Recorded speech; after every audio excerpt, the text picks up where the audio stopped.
첫 번째, 제 마음을 다스리는 레시피. 나는 어제의 내가 아니다. 오늘의 나는 어제의 내가 아니고 내일의 나는 오늘의 내가 아니다 라는 건데요. 우리는 해마다 나이 먹고 늙어가는 것이 아니라 매일매일 새로워지는 것이다 라는 말이 맞다는 것이 입증됐습니다. 그래서 저는 힘들 때마다 저는 어제의 내가 아니고 내일의 나는 오늘의 내가 아니다, 이 문장을 기억을 합니다.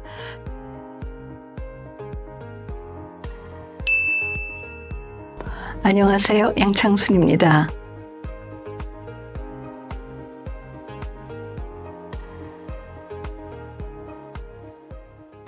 오늘은 제가 스트레스를 받을 때 제 마음을 어떻게 다스리는지 제 마음 레시피를 말씀드리겠습니다. 그리고 여러분들께서도 스트레스를 받으실 때 어떻게 마음을 다스리시는지 그 마음 레시피를 공개해 주시면 감사하겠습니다.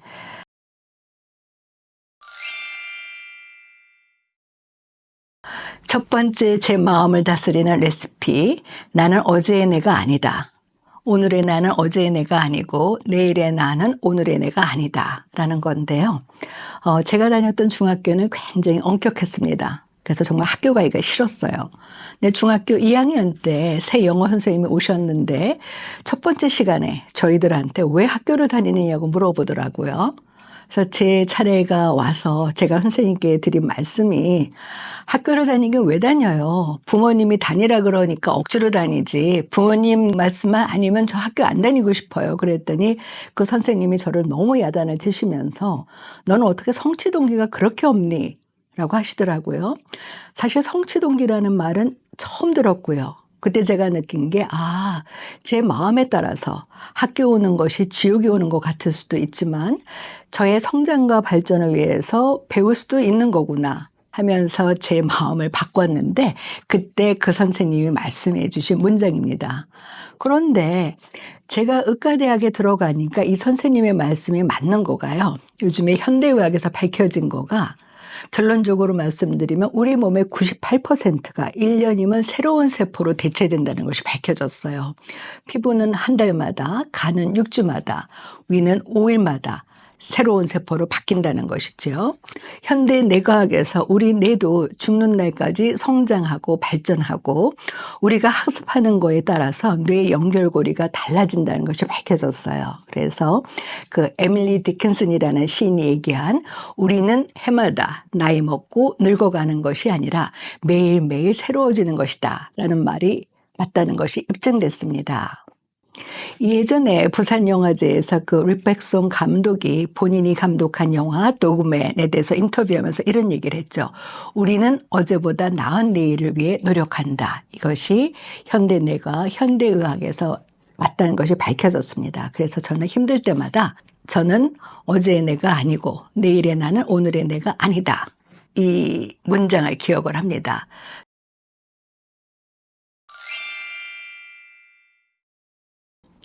두 번째, 제 마음 레시피는요, The Show Must Go On입니다. 이거는 잘 아시다시피요, 그 퀸의 프레드 머큐리가 에이즈로 투병하면서 녹음한 음악이죠. 이것은 제가 대학교에 들어가서 그 영어 교과서에 실렸던 그 문장인데요. 그 영어 교과서에 이 퀸의 얘기가 실렸는지는 잘 기억이 안 나는데, 거기에서 기억나는 것은 오페라 팔리아치 중에서 의상을 입어라라는 아리아를 설명하면서 이 The Show Must Go On, 쇼는 끝까지 계속되어야 한다, 그 얘기를 하고 있는데요. 이 오페라의 주인공은 그 어릿광대예요. 그래서 이제 무대에 나가서 관객들을 재밌게 웃기게 하기 위해서 어릿광대 옷을 입는데, 무대에 올라가기 전에 자기가 가장 사랑했던 여인이 자기를 배신했다는 것을 압니다. 그러니까 막 마음은 그 배신으로 찢어지는데 자기는 어릿광대 역할을 다 해야 된다, 그 책임을 노래하는 겁니다. 우리가 사실 살아가면서 참 많은 힘든 일들을 경험을 하죠. 하지만 그럼에도 불구하고 나한테 사회적으로 주어진 역할을 해야 한다, 그 책임감을 느낄 때마다 저는 The Show Must Go On, 이 문장을 생각을 합니다. 언젠가 굉장히 힘든 일로 자기 감정을 숨길 수 없다는 그 문제로 찾아오신 내담자가 있었어요. 너무너무 힘들어서 자기한테 주어진 역할을 내가 감당할 수 있을까 싶다. 그랬을 때 제가 이 얘기를 해드렸더니 그분도 나도 한번 그렇게 해봐야 되겠다라고 힘을 얻고 가시더라고요. 역시 그 리백송 감독이 그 도그맨에 대해서 인터뷰를 하면서 참 좋은 얘기를 많이 했는데요. 우리는 오늘보다 더 나은 내일을 위해서 살아야 한다. 그런데 그러기 위해서는 우리가 살면서 경험하는 고통을 어떻게 탈출할 것인지 그 질문에 대해서 우리가 생각을 해봐야 된다라는 요지 얘기를 했는데요. 사실 우리가 살아가면서 경험하는 고통은 문제는 뭐냐 하면은요, 우리가 그것에 대해서 대비하기도 전에, 그 대비할 힘이 생기기도 전에 옵니다. 하지만 우리는 견뎌야 하고 그 견디는 힘은 우리가 갖고 있습니다.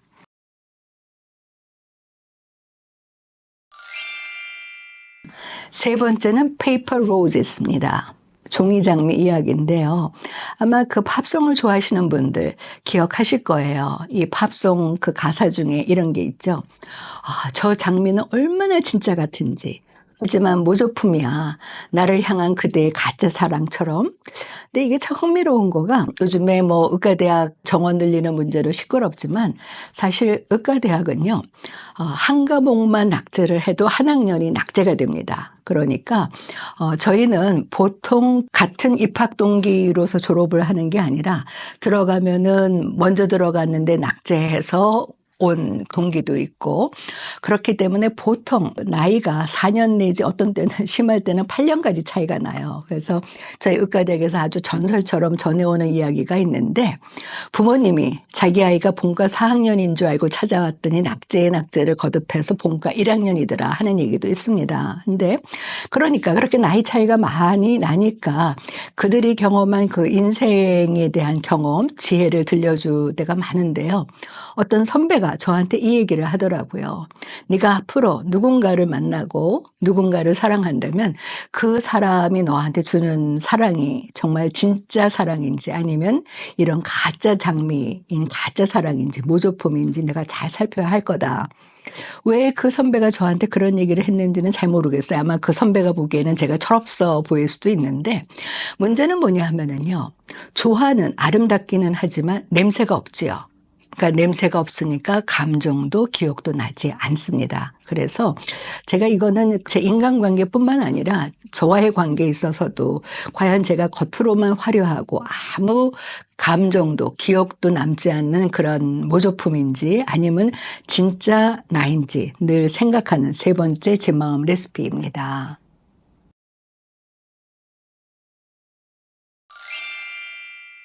네 번째는요, 제가 그 주역을 공부하면서 이제 그 깨달은 지혜인데요. 명리심리학 책에서 제가 왜 명리를 공부하게 됐는지는 이제 자세히 썼습니다. 근데 명리를 공부하다 보니까 이 명리의 근원이 어디인지 그것을 찾다 보니까 그것이 주역이더라고요. 그래서 제가 2023년도에 주역 심리학이라는 책을 냈는데요. 주역이라는 것은 이제 한마디로 말씀드리면 음과 양이라는 두 부호를 통해서 우리가 살아가면서 경험하는 모든 가지수를 64개로 정리를 해서 그 64개의 경우에 우리가 어떻게 대처할 것인지 그 지혜를 주는 것인데요. 그런데 63번째 개가 뭐냐면은 모든 것이 다 이루어졌다는 수하 귀재개가 됩니다. 이거는 뭐냐면은 물이 2층에 있고 불이 아래에 있어서 물이 불을 끄는, 그러니까 모든 문제가 다 해결이 되는 것이죠. 그리고 또 하나, 물은 위에서 아래로 흐르죠. 불은 아래에서 위로 흐르니까 서로 만나서 소통을 상징하는 겁니다. 그러니까 모든 것이 다 이루어지고 인간관계에 있어서도 소통이 이루어져서 모든 갈등이 다 해결되는 괴인데 그 다음에 흥미로운 거가요. 64번째 개는 거꾸로 화수미제, 즉 2층에 불이 살고 아래층에 물이 사니까 불은 아래에서 위로 가죠. 물은 위에서 아래로 흐르니까 서로 만나지도 못하고 그래서 문제가 전혀 해결되지 않는 우리가 흔히 영구 미제 사건이라고 그러잖아요. 그 미제 사건이 바로 이 주역의 괴 이름에서 나왔는데 서로 인간관계에서는 소통이 안 되는 불통이고 인간관계의 문제는 아무것도 해결되지 않아서 새롭게 시작해야 된다. 화수 미제께로 끝납니다. 근데 그 이유가 뭐냐 하면은요. 가요 중에서 그 인생은 미안성이라는 노래가 있었죠. 그리고 그 아주 인기 있었던 드라마 중에서 미생이라는 것이 있었는데, 사실 우리의 삶은 이루어진 순간에 또 그것이 새로운 시작이라는 것을 이 주역에서는 말하고 있습니다. 예를 들어서 제가 초등학교를 졸업해요. 그러면은 그것은 초등학교를 졸업했지만 또 중학교를 가는 새로운 세상이 열리는 거고, 제가 중고등학교를 졸업했지만 거기에서 기재가 됐지만 또 사회에 나오는 새로운 일이 시작이 되는 것이죠. 그래서 인생이라는 것은 끝까지 새로운 것의 시작이고 완성된 것은 없다는 것을 얘기해 주고요. 근데 그 과정에서 우리가 얼마나 많은 힘든 일들을 경험합니까? 그럴 때 힘든 일이 있을 때 용기를 내라는 것을 알려주는 괴가 있어요. 산지박괴라는 것은요, 맨 위에 개만 양이고 아래 5개는 모두 음율에서 산이 무너지기 일보 직전을 상징하는 개입니다. 그러니까 예전에 그 오헬리의 그 마지막 잎새와 같은 것인데, 이 산지박개를요 거울로 비춰보면은 반대로 지금 다 그 모든 것이 무너져서 희망이 없는데 저 땅속 깊이 새로운 희망, 새로운 새싹이 자라나고 있으니까 절대 포기하지 말라는 지뢰 복개가 되는 것입니다.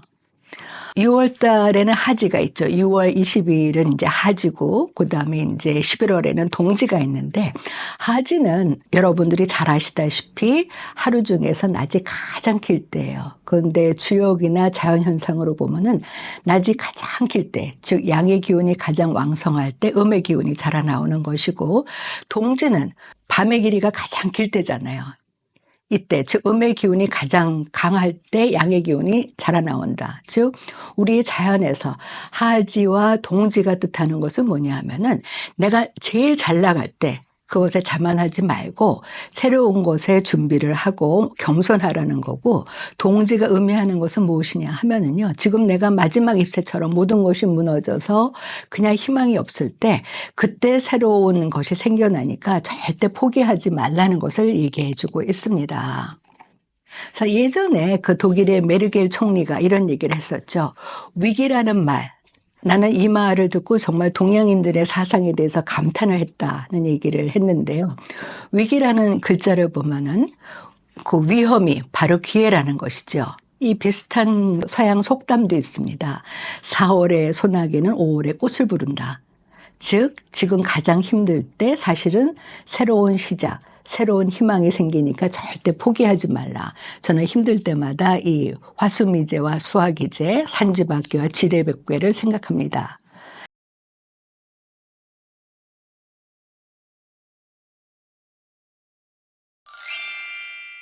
다섯 번째는요, 역시 제가 주역에서 배운 지혜인데요.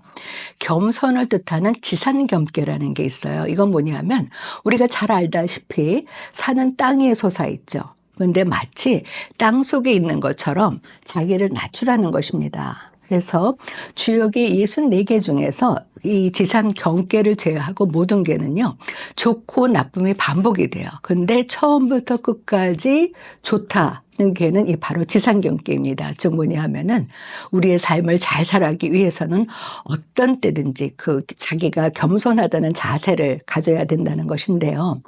예전에 제가 주식과 인간관계에 대해서 말씀드릴 때 그 찰리 멍거의 이야기를 말씀을 드렸는데요.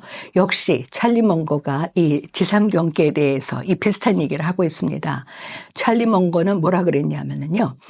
내가 무엇을 모르는지 아는 것이 머리가 좋은 것보다 더 쓸모가 있고요. 자기가 모른다는 것을 인정하는 것이 지혜의 시작이라고 얘기하고 있습니다. 그리고 가장 나쁜 것이 뭐냐 하면은 자기가 스스로 겸손하다고 생각하는 자만심, 이것을 버리라고 얘기를 하고 있습니다. 제가 지난 시간에 스트레스를 취하는 방법 딱 하나, 잘 먹고 잘 자고 쉬고 운동하기. 우리가 신체적으로도 건강한 음식을 먹고 잘 자고 쉬고 운동하는데, 그러면 마음은 무엇을 먹어야 되느냐?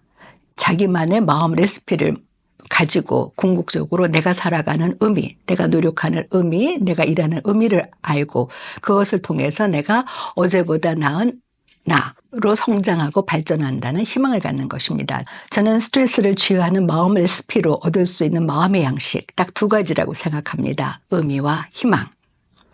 네, 여러분들께서도 그런 스트레스 때 그 본인들의 마음을 치유하는 마음 레시피를 들려주시면 제가 선착순으로 5분께 제 책을 선물해 드리겠습니다. 그리고 제 마음 레시피는 매주 목요일 저녁 8시 15분에 그 업로드 되니까는요. 그때 맞춰서 올려주시면 감사하겠습니다. 고맙습니다.